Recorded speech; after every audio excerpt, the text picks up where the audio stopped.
Aujourd'hui, nous allons parler des habitudes.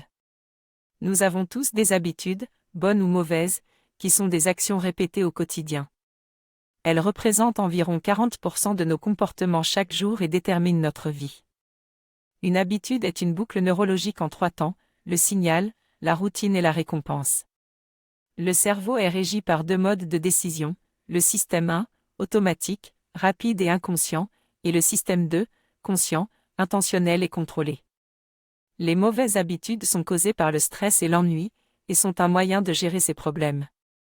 La dopamine, neurotransmetteur clé du cerveau, est impliquée dans le circuit de la récompense et libère du plaisir associé au plaisir du court terme.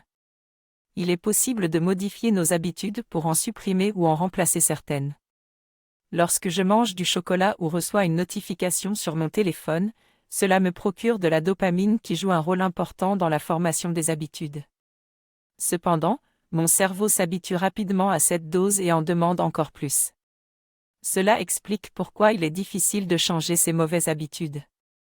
Pour m'en débarrasser, je vais suivre un processus en 5 étapes, identifier mes déclencheurs, faire le grand ménage en supprimant tout ce qui m'incite à effectuer mes mauvaises habitudes, les remplacer par de bonnes habitudes, procéder par paliers en allant de l'avant peu à peu et instaurer de nouvelles habitudes saines.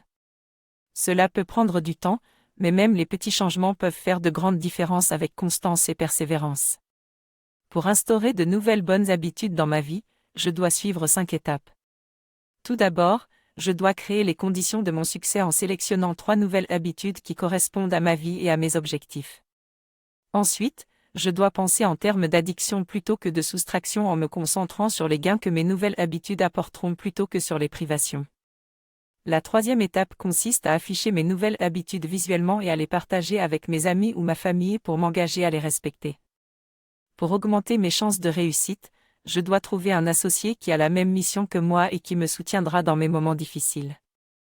Enfin, la 5e étape est de me récompenser chaque fois que j'atteins un petit objectif en restaurant un parfum ou en me faisant une petite balade, mais je dois faire attention à ne pas me récompenser trop souvent pour ne pas faire de la récompense ma seule motivation. Je peux télécharger les notes de podcast pour en savoir plus et faire l'exercice de la semaine qui consiste à supprimer mes mauvaises habitudes et à instaurer de nouvelles habitudes positives dans ma vie.